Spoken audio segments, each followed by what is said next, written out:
BFM Business, BFM Crypto, le club. Amaury de Tonquédec. Bonjour à tous, c'est le club BFM Crypto. Merci d'être avec nous. C'est une semaine mouvementée sur le marché crypto puisque demain, ça y est, le grand jour, on aura l'élection américaine, Kamala Harris versus Donald Trump. Bon, on n'aura pas les résultats demain, on les aura même certainement pas cette semaine, mais le marché crypto est très nerveux. On en parle dans un instant avec Alexandre Baradez, chef analyste chez IG, qui est en ligne avec nous. Sébastien Bordry est avec nous aussi également. Bonjour Sébastien, journaliste BFM Crypto. On parlera aussi évidemment avec vous des enjeux de cette élection américaine. Et puis aujourd'hui, Morgane Rose Landou. Bonjour Morgane. Bonjour, fondatrice et CEO de Crypto 360. Avec vous, on va s'interroger un petit peu sur qu'est-ce que c'est qu'être formatrice crypto aujourd'hui et surtout dans une période de haute volatilité sur les marchés. Quel est votre métier? Comment vous conseillez les gens et quels peuvent être les dessous de cette activité? On en parle dans un instant. D'abord, tout de suite, on file sur les marchés avec Alexandre Baradez. Bonjour Alexandre. Bonjour Maury, bonjour à tous. Bon Alexandre, je le disais en introduction, semaine très mouvementée. Mardi dernier, on a eu un record du Bitcoin en euros, mais pas encore de record historique en dollars, mais on s'est pas passé loin. Et puis depuis, ça a un petit peu dégringolé. Le Bitcoin a perdu quelques pourcents. On est actuellement autour des 69 000 dollars. Voilà, à quoi s'attendre à 24 heures de l'élection présidentielle américaine? On est dans un scénario où on voit que depuis quelques jours en tout cas, on a des sondages qui sont un peu plus favorables à Kamala Harris dans certains États, notamment dans certains États clés, certains swing states, et puis des sondages, un dans l'Iowa par exemple ce week-end, où alors que c'est un État qui avait été facilement gagné par Trump en 2016 et 2020, donc vote républicain, eh bien où un sondage a donné Kamala Harris en tête et en tête avec une marge assez confortable. Donc on voit que sur l'ensemble des marchés en fait, que ce soit le marché d'échange, le marché les marchés actions également, et puis les cryptos avec le Bitcoin, depuis 4-5 jours, eh bien on a ce qu'on peut appeler un petit dégonflement du Trump trade, c'est-à-dire c'est un peu ce monosens que le marché jouait, c'est-à-dire en gros il achetait des actions, il se mettait long dollar également, long Bitcoin parce que Trump est le candidat apparenté en tout cas du Bitcoin et des cryptos, et comme les sondages sont un peu moins monosens depuis quelques jours, ça dégonfle un petit peu. Moi j'ai quand même l'impression que alors même qu'on a flirté avec le record, donc vous l'avez dit il y a quelques jours en dollars, on l'a pas tout à fait touché, mais on a flirté avec. J'ai toujours un sentiment qui est celui qu'on partageait ensemble ces dernières semaines. D'ailleurs, quand on se parlait une quinzaine de jours, on était à peu près au même niveau, donc ça a beaucoup bougé entre-temps, mais on est toujours dans cette zone derrière 67-68 000 dollars pour Bitcoin. Mon sentiment, si vous voulez, c'est que si on regarde les scénarios, soit effectivement une victoire de Trump qui est large, incontestable et autres, et là, normalement, effectivement, Bitcoin devrait grimper, mais la question qu'on peut se poser, c'est que vu que le marché a déjà quand même pas mal anticipé ça, entre septembre et octobre, le Trump trade, il a duré, si vous voulez. C'est très différent de 2016. 2016, Trump, c'était l'outsider, c'était le marché s'était pas positionné comme si Trump allait gagner à l'époque, c'était vraiment c'était le challenger en fait. Finalement, là, Alexandre, c'est le favori. Donc, si effectivement il arrive à gagner, probablement qu'il y a des effets de court terme aussi, mais je suis pas convaincu que ça lance un rallye, le fameux rallye qui nous amènerait à 100 000. Pour moi, j'ai quand même pas l'impression que ce soit, même si c'est une victoire de Trump, tout de suite. Vous voyez, deuxième cas de figure, victoire de Harris, incontestable par exemple, avec de gros écarts. Dans ce cas-là, on devrait voir ce qu'on a vu ces derniers jours se renforcer. C'est-à-dire si Harris l'emporte facilement et qu'on a des résultats assez rapides en plus, là par exemple dès mercredi, je vois pas comment Bitcoin arrivera à repartir, si vous voulez. Ce serait la symétrie du Trump trade, c'est-à-dire qu'on aurait plutôt des ventes crypto. Encore une fois, pas dramatique, mais je pense qu'on pourrait revoir assez vite les 60 000 et rester en fait dans ce range dans lequel on est depuis plusieurs mois. Donc mon idée elle est là, si vous voulez. Je pense qu'on n'a pas encore les cartes en main pour sortir durablement, je dis bien, du range. Même si Trump était élu, je pense qu'on pourrait effectivement flirter avec le record, les battre un petit peu, mais ensuite réintégrer ce range. Pour moi, la sortie de la zone dans laquelle on évolue, c'est-à-dire 50 000 et 70 000 depuis pas mal de temps maintenant, je pense qu'il faudra encore quelques temps, plusieurs semaines, voire plusieurs mois même, avant d'en sortir pour de bon. Mais un investisseur qui est patient, il n'y a pas de souci, il peut jouer les 100 000 d'ici quelques temps, c'est l'objectif. Celui qui travaille le momentum, les mouvements de marché plus court terme, moi je suis quand même plutôt à favoriser toujours une consolidation et j'écarte toujours pas, donc je dis un retour de la zone des 60 000 dollars au moment de cette élection ou un peu après. Bon Alexandre, j'ai un peu l'impression qu'à court terme, en tout cas en vous écoutant, que s'il y a une victoire de Donald Trump, finalement c'est un peu pricé, c'est un peu attendu, donc ça n'aurait pas tant d'effet que ça à court terme. Et en cas de victoire de Kamala Harris, voilà, à court terme, ça pourrait effrayer entre guillemets certains investisseurs crypto et donc ça pourrait faire un petit peu rougir le marché. Donc en fait, vous êtes en train de nous dire que finalement il y a une incertitude, mais il y aura pas tellement de surprises au moment du résultat de cette élection. Quand je dis que Kamala Harris va être baissière pour les marchés, on aura la même chose, je pense, sur la tech américaine, par exemple. Vu que les marchés actions ont joué à la hausse le scénario Trump, si c'est pas Trump, il y aura un mouvement un peu symétrique, je pense, de prise de gain, et on peut avoir la même chose sur les actifs crypto. Donc, simplement, elle n'est pas perçue comme une candidate anti-crypto non plus. C'est-à-dire, ce serait un peu de déception, et je dirais une déception presque un peu algorithmique. C'est-à-dire, en gros, les algos verront que c'est pas Trump, vendront un petit peu, mais c'est pas structurel, c'est pas long terme. Ce sera des mouvements qui seront au moment de l'élection, peut-être encore un petit peu après, mais que ce soit elle ou Trump, pour moi, ça ne fera pas grande différence sur le marché crypto. Il y a un autre scénario, et je m'arrête là-dessus, pas faire trop long, mais il y a le scénario d'une élection, en revanche, qui ne se passerait pas très bien. C'est-à-dire avec des scores extrêmement serrés qui seraient contestés, par exemple, par un camp, et qui nous donneraient des résultats seulement dans quelques jours, voire quelques semaines. Et dans ce cas-là, ce serait de l'incertitude de résultats, et donc on devrait voir dans ce cas-là de la volatilité sur l'ensemble des marchés, notamment les marchés actions.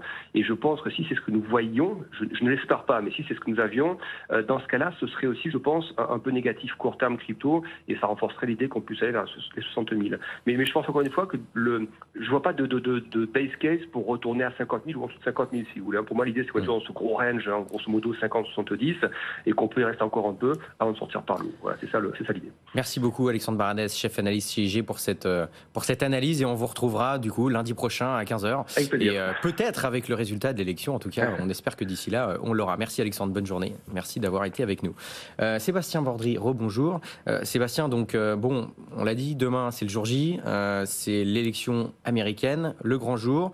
Et puis, le moins qu'on puisse dire, c'est que finalement, dans une élection, on n'aura jamais autant parlé de crypto-monnaie. Exactement, Amaury. L'industrie des cryptos elle-même tente de se faire entendre et d'influencer les résultats des élections américaine.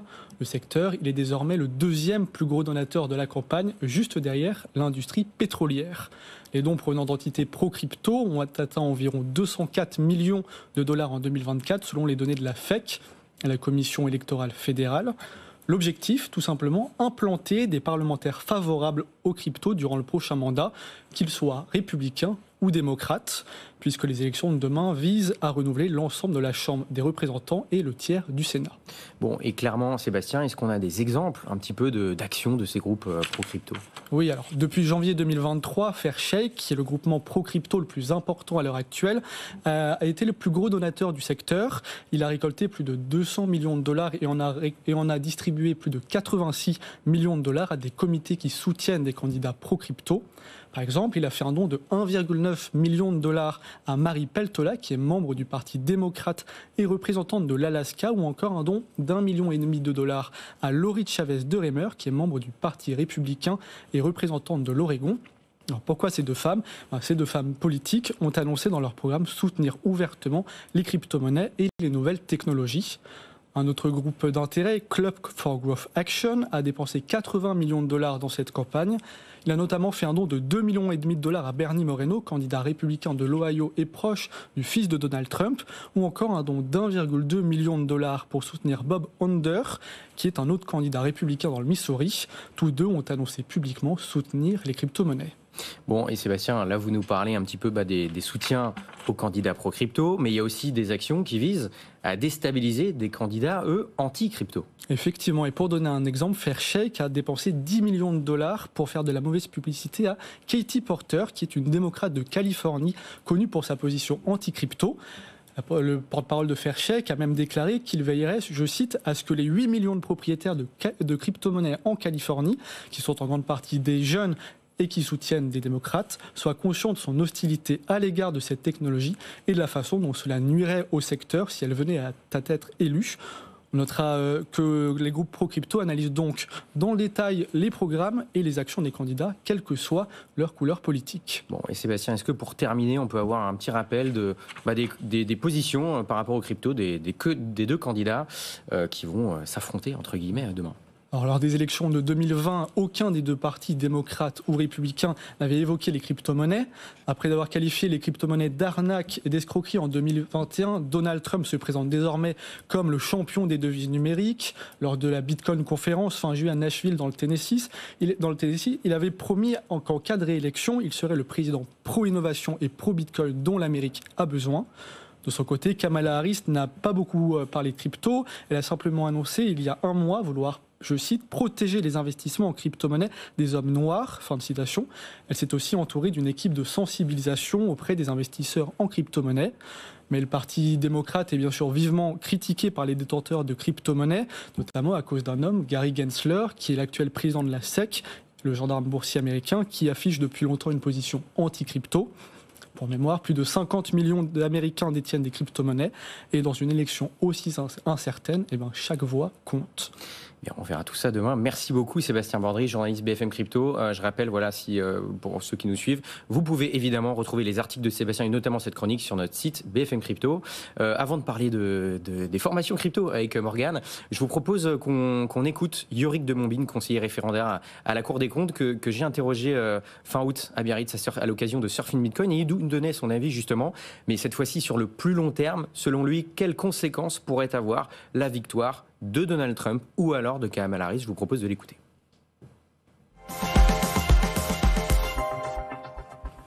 Je pense que cette élection va être déterminante, va avoir un impact important sur le développement des cryptos aux États-Unis et dans le monde. Donc, quand on regarde ce que les deux candidats disent, le préalable à avoir en tête, c'est qu'il est très probable que ni l'un ni l'autre n'ait la moindre connaissance ni le moindre intérêt pour les cryptos. On est vraiment dans une logique de promesses les plus clientélistes et démagogiques possibles des deux côtés. Les deux côtés ont identifié que c'était un sujet électoral et qu'il y avait une catégorie électorale à flatter. Entre les deux candidats, il y en a quand même un qui se montre beaucoup plus favorable aux cryptos que l'autre, c'est Trump. Il a dégainé en premier. Dans son style désordonné et confus, il a fait énormément de promesses, mais qui vont beaucoup plus loin que Kamala Harris. Donc là, entre les deux candidats, c'est très clair. Bon, donc Trump, a priori, plus favorable personnellement aux cryptos que Kamala Harris, mais maintenant, dans les équipes qui les entourent et dans le reste, tout simplement, de leur programme aussi, comment, de quel côté ça pourrait avoir le plus d'impact positif ou alors négatif pour l'écosystème crypto, du coup de manière globale, même internationale? Là, c'est la même chose. Quand on compare les deux entourages, les deux camps, les deux idéologies, le camp républicain est nettement plus favorable aux cryptos. Il y a plus de parlementaires républicains favorables aux cryptos, comme Cynthia Lummis, alors que dans le camp démocrate, il y a Elizabeth Warren. Le camp de Joe Biden s'est montré favorable aux monnaies numériques de banque centrale, qui sont donc des concurrents directs des cryptos. Par ailleurs, le programme macroéconomique et de finances publiques de Kamala Harris, qui va consister à augmenter les impôts, à creuser les déficits, va avoir un impact indirect sur les cryptos. Défavorable, très probablement. Donc on peut dire, Yorick, aujourd'hui que, on parle là uniquement de crypto, de développement de l'écosystème à l'échelle internationale. Si Donald Trump passe en novembre, ça pourrait accélérer le développement de l'écosystème, alors que si Kamala Harris passe, ça pourrait le freiner, c'est ce que vous dites aujourd'hui? Oui, exactement. Les États, fondamentalement, sur le long terme, ne peuvent pas grand-chose contre Bitcoin. Ils peuvent être très néfastes aux cryptos, en revanche. Et en tout cas, si c'est Trump qui gagne, ce sera beaucoup plus favorable pour les deux, pour Bitcoin et pour les cryptos. Voilà, c'était Yorick de Montbine, conseiller référendaire à la Cour des comptes qu'on avait eu à l'occasion de Surfing Bitcoin à Biarritz fin août dernier. Donc pour Yorick, effectivement, le résultat aura un impact, même sur le long terme, sur le marché crypto. Donc évidemment, on va suivre ça toute la semaine sur BFM Business. On est avec Morgane Rose Landu. Rebonjour Morgane, donc fondatrice et CEO de Crypto 360. Morgane, c'est une période assez compliquée parce que il y a beaucoup de volatilité sur le marché crypto. Le Bitcoin est proche de ses records historiques. Donc, il y a beaucoup de nouvelles personnes qui s'intéressent à ce marché. Et donc, des gens qui se disent, moi, j'aimerais investir dans les cryptos, mais je ne sais pas comment faire, et qui peuvent se tourner vers des formateurs, des formatrices, bref, des formations en ligne de crypto. Vous avez fondé Crypto 360. Expliquez-nous, pour commencer déjà, c'est quoi être formatrice crypto? C'est quoi votre métier? Qu'est-ce que ça veut dire? Mais oui, merci beaucoup déjà pour l'invitation. Je suis ravie de pouvoir lever le voile sur le rôle d'un formateur dans cet écosystème. Avec plaisir, parce qu'on a plein de questions. Alors, je ne représente pas tous les formateurs francophones, évidemment, mais pour moi, le rôle d'un formateur, c'est de répondre à la demande. En fait, il y a une demande croissante de la population, donc c'est-à-dire monsieur et madame tout le monde, les retail. On a bien vu l'intérêt pour les institutionnels matérialisés par les ETF Spot Bitcoin, Ethereum, et puis maintenant Solana XRP qui pourrait arriver. Mais monsieur, madame tout le monde aussi, ils ont envie de comprendre cet écosystème, ils ont envie de saisir peut-être les opportunités. Et je pense qu'on vient clairement répondre à cette demande-là. Vous avez des gens, il y a un élitisme intellectuel de penser que tout le monde parle anglais. Ce n'est pas le cas. J'ai beaucoup de gens qui viennent chez moi parce qu'ils ne maîtrisent pas l'anglais. Et il y a beaucoup d'anglicisme dans cet écosystème. Et donc, c'est qui, monsieur et madame tout le monde? Honnêtement, là, qui vient vous voir? Est-ce que c'est plutôt des hommes, plutôt des femmes? Quel âge? Enfin, qui s'intéresse à ce genre de formation, du coup? Alors, j'ai pas de profil type, mais des exemples très concrets. J'ai eu un jeune de 18 ans, énorme succession, et il voulait acheter ses 2 premiers bitcoins. Donc je pense que ses parents... Et vous voulez acheter 2 bitcoins d'un coup? Directement. Et du coup, ses parents m'ont vu en conférence et je pense qu'ils lui ont conseillé de d'abord venir se former un petit peu avec moi pour comprendre l'écosystème. Et par exemple, j'ai aussi une journaliste, la trentaine, qui voulait absolument des cryptos qui ne dépensaient pas d'énergie, qui ne fonctionnaient pas avec la proof of work, donc le minage. Et je lui ai expliqué qu'évidemment, on a des cryptos qui fonctionnent en preuve d'enjeu. Et elle a constitué son premier portfolio green de ce style-là. Mais j'ai aussi un profil médecin, en fait, qui prépare sa retraite. Donc, en fait, il n'y a pas vraiment de profil type, mais j'ai quand même plutôt des bons pères de famille qui investissent dans l'immobilier, la bourse, et qui se diversifient, en fait, pour une partie de leur patrimoine, et c'est intelligent. Et Sébastien, vous avez une question? Oui, et donc qu'est-ce que vous promettez concrètement, vous, dans votre objectif? C'est quoi votre objectif pour les clients? Alors, moi, je ne fais pas de promesses. C'est très intéressant cette question, merci beaucoup. Et je pense qu'il faut d'ailleurs se méfier quand on fait des grosses promesses. Moi, ce que je fais, c'est que j'aide la personne là où elle en est, et là, quels sont ses objectifs, quelles sont ses attentes. Par exemple, ce que je fais avec mes clients, ça va être soit de la vulgarisation, donc je vais expliquer la théorie, c'est-à-dire c'est quoi Bitcoin, c'est quoi la blockchain, c'est quoi la preuve d'enjeu, c'est quoi la preuve de travail, parce qu'on investit dans ce que l'on comprend. Donc, c'est toujours intelligent de se former avant. Je peux aussi faire du pratico-pratique. Donc, c'est-à-dire, par exemple, quelqu'un qui ne sait pas comment sécuriser ses cryptos. Moi, je pense que c'est capital, quand on investit dans cet écosystème, de comprendre qu'est-ce que ça veut dire être propriétaire de ces cryptos. Alors, donc là, il y a beaucoup de vulgarisation, mais concrètement, effectivement, vous investissez pour eux, vous gérez leur argent, ou alors vous les aidez à investir. Comment ça marche? Quelqu'un dit, par exemple, moi j'ai tant d'argent à mettre, qu'est-ce que vous dites à la personne? Oui, alors ça va dépendre du profil d'investisseur que j'ai en face de moi. Moi, en fait, je vais donner toutes les informations, donc je me base sur ma propre expérience, je suis investisseuse depuis 2021, et en fait, je leur explique qu'est-ce que moi, à leur place, par exemple, je serais capable de faire. Mais ils restent toujours libres de faire ce qu'ils veulent, d'acheter ce qu'ils veulent. Je ne conseille pas forcément un achat particulier. Je vais en fait ouvrir le panel des possibilités pour la personne. Par exemple, quelqu'un qui veut acheter son premier bitcoin ou sa première crypto. Eh bien, il y a la voie de la centralisation, les centralized exchange, il y a la voie de la décentralisation, et on peut aussi faire des achats depuis son portefeuille. Ça, il y a peu de gens qui sont au courant, mais par exemple, la marque la plus connue, Ledger, je peux acheter des cryptos depuis mon Ledger. Et donc, même des personnes qui investissent déjà depuis un moment, des fois, ils viennent chez moi, soit parce qu'ils ont perdu déjà un petit peu d'argent, ils veulent recommencer sur des bonnes bases, mais ça peut être aussi pour aller un petit peu plus loin sur l'approfondissement de leurs connaissances. Et concrètement, des gens qui viennent vous voir, parfois ils vous disent, j'imagine qu'ils vous posent la question, combien on peut gagner, en combien de temps? Et surtout, dans les formations, il y a beaucoup de gens qui disent, il y a plein d'arnaques dans les formations crypto, parce qu'il y en a plein qui promettent un peu monts et merveilles, qui promettent la lune, alors vous allez faire fois je ne sais pas combien en temps de temps. Vous parlez de ça, vous parlez de performance, ou alors comment... Oui. Comment vous... Complètement. Voilà, est-ce que... Enfin, je ne sais pas trop comment formuler ma question, mais est-ce que vous promettez des choses, vous garantissez des rendements aux personnes qui viennent vous voir? J'ai bien compris la question, Amaury, elle est totalement légitime, alors pas du tout. Je pense qu'au contraire, quand quelqu'un vous promet des rendements, surtout dans cet écosystème qui est aussi volatile, qui est cyclique, c'est très compliqué. Je pense qu'au contraire, si quelqu'un vous promet une richesse immédiate, des gains instantanés, sans aucun travail, sans attendre, non, en fait, je pense qu'il y a un peu de tout dans cet écosystème. Malheureusement, cet écosystème est un terrain très fertile pour des arnaques, parce qu'en fait c'est nouveau, il y a un nouveau langage, il y a des nouveaux concepts à comprendre, et je pense que ça va plutôt dépendre de l'humain qu'on a en face de nous. Est-ce que c'est une personne qui cherche à m'escroquer ou pas? Mais il ne faut pas mettre tout le monde dans le même bateau. Tous les formateurs n'ont pas pour volonté d'arnaquer les gens, et au contraire il y a vraiment une volonté d'éduquer les gens, en fait de leur expliquer cet écosystème. Et je pense que le rôle juste d'un formateur ou d'une formatrice, c'est d'expliquer autant les risques que les opportunités qui sont liées à ce secteur. Bon, en tout cas, pour ceux qui nous écoutent, voilà, méfiez-vous des formations qui vous promettent des rendements, qui vous garantissent des rendements, parce que ça, c'est juste impossible. Donc, méfiance par rapport à tout ça. Morgane aussi, ce qui est compliqué, c'est que souvent, les nouveaux entrants dans chaque cycle, ils viennent en haut du cycle. C'est-à-dire quand on est sur des niveaux records, que ce soit le Bitcoin ou le reste du marché. Comment vous gérez ça? Parce que les gens, finalement, ils veulent investir au mauvais moment, entre guillemets. C'est-à-dire au moment où, finalement, la valeur des cryptos a priori va chuter, en tout cas à l'échelle d'un cycle.